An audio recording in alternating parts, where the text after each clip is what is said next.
Hello students, welcome to Clavimate.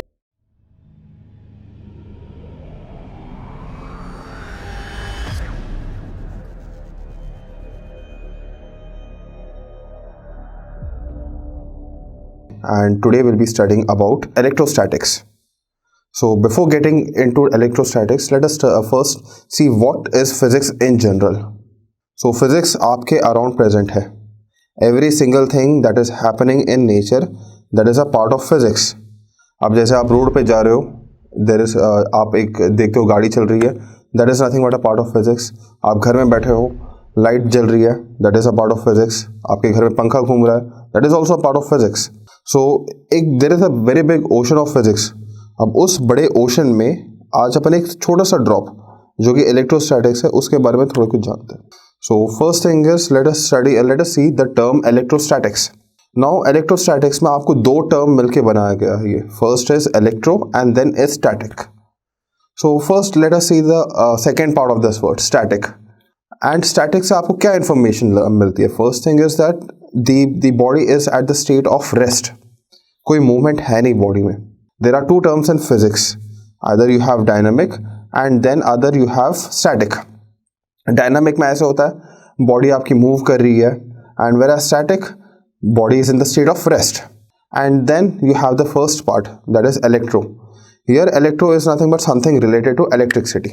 So who has found out this electrostatics? Who has come up with the idea that there should be something like electrostatics? There was a philosopher named Thames around 600 BC. उसने क्या किया?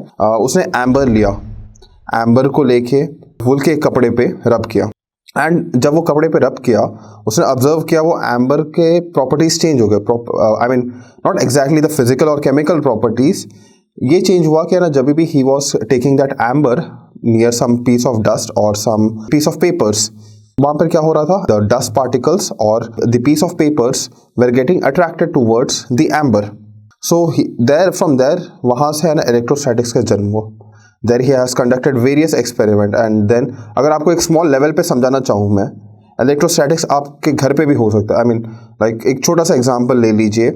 Take a scale and आपके घर पे जो भी पेट हो उसके फर पे रब करिए या फिर आपके खुद के बाल पे रब करिए, एंड देन कुछ छोटे से पेपर के टुकड़े लीजिए एंड उसके सामने रखिए.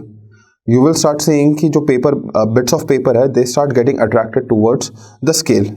This is a classic example or a very domestic example of existence of electrostatics or generation of static electricity. Now I am using the term over here as static electricity. Now static electricity क्या है?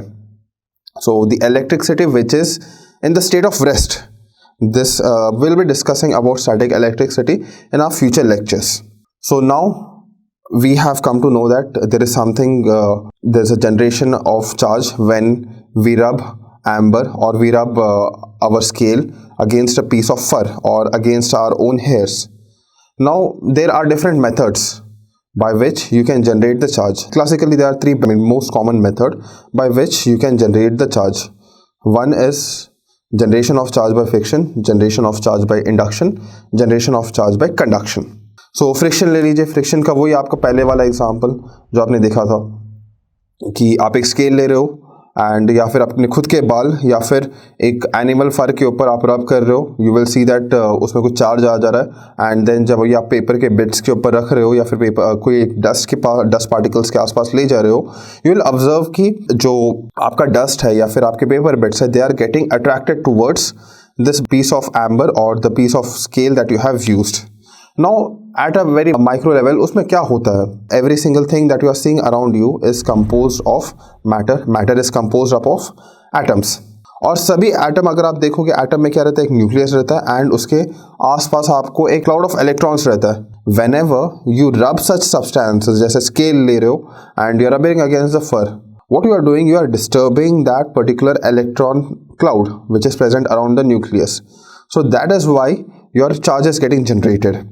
And whatever you have over there, I mean in this case of scale, that will acquire the negative charge, and then the substance against which you are rubbing, that will acquire the positive charge.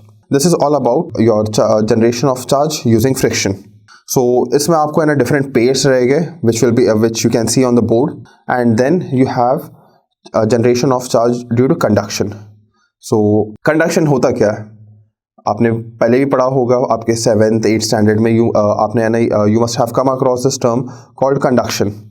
So conduction में होता क्या है, you are passing electricity through a medium, and you must have also heard about the term called conductor. Conductor क्या होता है, one which is able to allow electricity to pass through them. हाँ, वो एक अलग कंडक्टर भी होता है जो आपके बस में रहता है, which will allow you to sit in the bus. So this conductor over here is the one who is allowing electricity to pass through it. So generation of charge due to induction. Here you are taking a positively charged body and another you are taking it to some other body which doesn't have any charge of its own. जो भी आपका surface है, I mean body B का जो A के पास में है, which are very close to each other, that area में you will generate negative charge. And जो further area है, the area which is far away from the negative charge over here, that will start accumulating positive charge. Now अब आपको कैसे हो रहा है, यहाँ पर एक जगह पे नेगेटिव चार्ज जनरेट हो रहा है एंड दूसरी जगह पे पॉजिटिव चार्ज जनरेट हो रहा है। So in order to counter this what you will do, you will connect it to the earth. ये जो अर्थिंग जो आप अपने घर में भी सुनते होगे कि है ना, अर्थिंग कराना है या फिर अर्थिंग कराई वाली है इस घर में। सो ये चीज़ होता है, what you are doing, you are taking a cable, you are keeping it to your electric meter. In the same way, जो एक बॉडी है उसको आप अर्थ से कनेक्ट कर दोगे एंड जिस एंड पे आपका है ना पॉजिटिव चार्ज जनरेट हो रहा है, वहाँ पे आप क्या कर रहे हो, इलेक्ट्रॉन सप्लाई कर रहे हो अर्थ से। So this are 3 methods by which you can generate charge. Now इसके एप्लीकेशंस क्या रहते हैं, ये जो आप चार्ज तो आपने जनरेट कर लिया, लेकिन आप इसका एप्लीकेशन क्या रखोगे आप अभी। फर्स्ट है स्प्रे पेंटिंग में, जो आप इंडस्ट्री में देखते हो, या फिर एक छोटा सा एग्जांपल ले लो, आपके घर में ले लो। आपके घर में अगर है ना कभी आपने पेंट करवाना हो तो आप मजदूर बुला लोगे एंड शायद एक दिन में या फिर 2 दिन में वो आपका ना एक रूम पेंट कर देंगे। एंड जब वो जाता है आप ऑब्जर्व करोगे फ्लोर पे भी है ना थोड़ा पेंट गिर जाएगा और उनके कपड़ों पे भी पेंट गिर जाता है। यहाँ पर क्या हो रहा है, पेंट आपका वेस्ट हो रहा है। अगर आप इंडस्ट्रियल स्केल में ले लो, that is wastage is not acceptable. At that stage, what they do, they charge their paint. At the time of spraying, they charge their paint, and the body that they want to apply paint, they charge it with the opposite charge and spray the paint. So इसमें क्या technique use होता है आपका, usually the most common technique that is used is generation of charge due to friction. So here you are pressing the nozzle, जो आप do use करते हो उसका जैसे नोजल रहता है उसी टाइप का एक नोजल रहता है, एंड वहाँ से आपका पूरा पेंट आता है in the small form of small droplets. Like से फॉर एग्जांपल हमने अपने पेंट को नेगेटिव चार्ज दे दिया एंड नेगेटिव चार्ज दे दिया, जो तो पेंट के मॉलिक्यूल्स रहेंगे they come in the form of mist. जैसे आप डीओ मारते हो, आपने ऑब्जर्व किया होगा कैसे मिस्ट के फॉर्म में आपको है ना डीओ आता है आपके नोजल से बाहर, उसी तरह से पेंट भी आएगा। एंड लेकिन अब डिफरेंस क्या रहेगा, यहाँ पे उस पर एक चार्ज है, हर एक ड्रॉपलेट पे एक चार्ज है। एंड यहाँ पर ऐसा होता है दो charges like when they have same charge they are repulsive, and when they are repulsive they don't stick together and form a big globule, and जो बॉडी रहती है जिस सरफेस पे आपको पेंट करना है उसको आप ऑपोजिट चार्ज दे दोगे। सो इस केस पे है ना आपने पेंट को तो नेगेटिव चार्ज दे दिया और जो बॉडी है आपकी उसको आपने पॉजिटिव चार्ज दे दिया, एंड सीधा आपका पेंट जाएगा and it sticks to the surface over there which is positively charged, and यहाँ पे आपको even coat मिलेगा and wastage minimum रहेगा। wastage minimum तो no ही रहेगा यहाँ पे, because you have already generated a charge and opposite charges attract each other. This is a very common phenomena. इसका एक एग्जांपल आप मैग्नेटिज्म से भी ले सकते हो। जैसे आप देखते हो दो नॉर्थ पोल है, they are not able to attract, I mean you cannot keep them in a very close proximity to each other, या फिर दो नॉर्थ पोल्स को एक साथ नहीं रख सकते हो। whereas in the same way north and south pole को आप है ना you can keep them close together. So and one more example is electrostatic precipitator. ये जो आपको एयर प्यूरिफायर्स मिलते हैं मार्केट में, that is an application of electrostatic precipitator. So इसमें क्या होता है, आप हवा एक साइड से पास करते हो, you give some charge to the pollutants inside the air, and at the other end what you do, you pass it through a field which is oppositely charged, and वहाँ पे सारा आपका जो particulate matter रहता है वो पूरा deposit हो जाता है। So I'll go little off the topic and I'll tell you something, a very good example over here. जैसे आप दिल्ली में देखते हो every other day you see कि एक न्यूज़ में आ रहा है कि ना वहाँ पे पोल्यूशन बहुत बढ़ गया, फॉग बहुत बढ़ गया, people are not able to see over there beyond 10 metres और 8 मीटर्स। सो ये यूजुअली दिवाली के बाद बहुत कॉमन हो जाता है। सो first thing is that Delhi में ऑलरेडी पॉपुलेशन ज़्यादा है, एंड वहाँ पे you must have seen a term in the news which is PM 2.5। So PM 2.5 आपने ना न्यूज़ में काफ़ी बार सुना होगा। Let us discuss a little bit about PM 2.5 होता क्या है। So PM 2.5 is nothing but particulate matter 2.5। So every government agencies और the health agencies sets up certain regulation कि है ना इतने एरिया में और इतने स्पेस में इतना पर्टिकुलेट मैटर परमिसेबल है।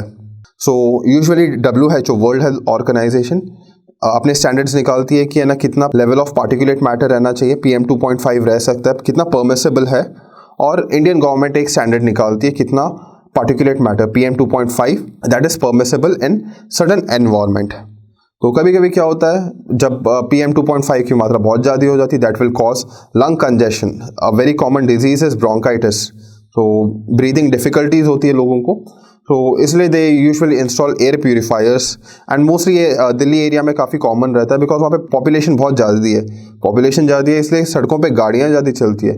You must have come across a very common cause of this pollution के ना जो गाड़ियों से धुआं निकलता है उसके वजह से आता है। There are many factors. One is agriculture is also a source of pollution over there. जैसे आप देखते हो दिल्ली के साइड में हरियाणा एंड पंजाब लग कर आता है आपको। वहाँ पे जब भी आपका ना क्रॉप का सीज़न हो जाता है, जो छोटे मोटे क्रॉप्स रहते हैं, आई मीन छोटा जो ग्रास बच जाता है, क्रॉप का लेफ्ट ओवर जो रहता है, वो किसान क्या करते हैं तेल डाल के जला देते हैं उसे, एंड जो उसका जो गैस निकलता है उसमें वो गैस में PM 2.5 रहता है। First thing is that.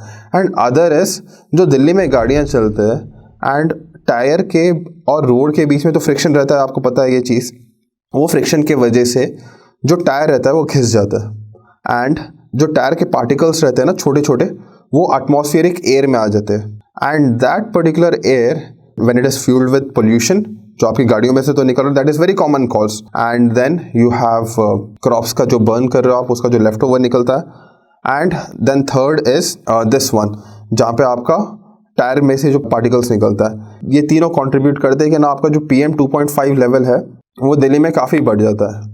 Then उसके बाद में आपको आता है एयर प्यूरीफायर। एयर प्यूरीफायर क्या करता है, आप एक साइड से एयर पास करते हो, first it will give a positive charge और नेगेटिव चार्ज। ये पूरा आपके है ना एयर प्यूरीफायर के मैकेनिज्म में डिपेंड करता है। And then it passes through the other chamber, वहाँ जहाँ पर आपको नेगेटिव चार्ज रहेगा या पॉजिटिव चार्ज रहेगा, उससे क्या होगा, प्रेसिपिटेशन हो जाएगा। जो भी जो एयर में पार्टिकुलेट मैटर रहेगा ना वो सारा प्रेसिपिटेट होकर आपको कलेक्ट हो जाएगा, एंड दूसरे एंड से आपको एक प्योर एयर मिल जाएगी। So there are certain properties of charge which we'll be looking at. So first thing is charge is a scalar quantity, not a vector quantity. It will charge के पास अपना खुद का quantity रहेगा, magnitude रहेगा, but उसका खुद का कोई direction नहीं रहेगा. But you can force a charge to travel in a certain direction. Like say for example, you connect certain electronics in your home, you are forcing the charge in a particular way, but उसका खुद का direction नहीं रहेगा. In the similar way, जब कभी आपको है ना कॉलेज जाने का या स्कूल जाने का मन नहीं करेगा, but still your parent insists you to go to a school or college, at that time it is not intrinsic, rather it is someone is forcing you. In the similar way, charge का खुद का अपना एक direction नहीं होता है, but it is being forced in a certain direction. Then we have law of conservation of charge. So what is law of conservation of charge? It states that the net charge in a particular system always remains constant. मतलब either it could be positive or a negative. So within that particular system, whatever changes you make, but at the end of the changes, जो उसमें total charge रहेगा, that is always constant. Then we have the algebraic sum of charge, मतलब जितना भी algebraic sum of charge रहेगा. So then we have the additive nature of the charge. So this is nothing but you can add up all the charge which are there in a body, and that will give you the net charge which is present in the body. Like say for example you have 10 charged particles inside the body, or if you have some n number of charged particles, so you can actually add all these charged particles and you'll be getting a net charge out of that particular body. Then we have transfer of charge. So charge is capable of being transferred from one body to another body. Like जो आपके घर में electricity आती है, there is some other place that is where it is being produced. So electricity is nothing but the fundamental unit of electricity is nothing but charge. So somewhere the charge is being produced and then आपके घर तक आ रहा है वो, so it is being transferred. So आपके घर से आपका जो भी आप electronics use कर रहे हो, that is displaying the ability of electricity or the charge, that it has the ability to get transferred.